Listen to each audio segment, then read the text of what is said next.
This CCTV also can adjust the direction. First, you click the pen and tilt, and then you choose the direction what you need.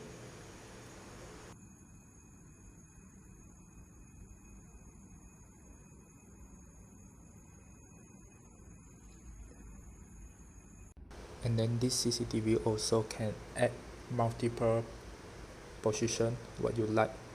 For example, door, living room, balcony.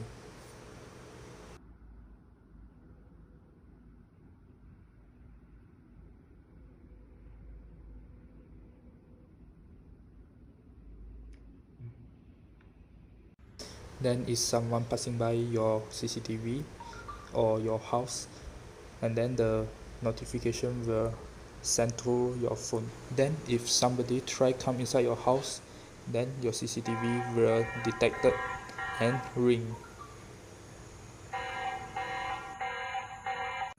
Lastly, this CCTV also can snap picture and record the video.